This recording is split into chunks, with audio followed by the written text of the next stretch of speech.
Kıymetli dostlar, Peygamberimiz sallallahu aleyhi ve sellem ne zaman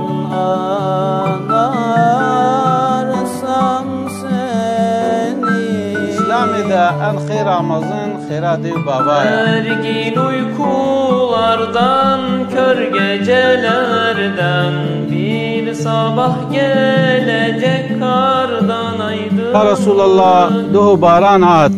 Ego çime seri zuaya çime bini işila.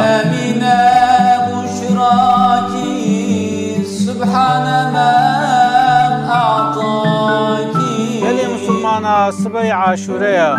Peygamberimiz aleyhisselam vakti çiğ Medine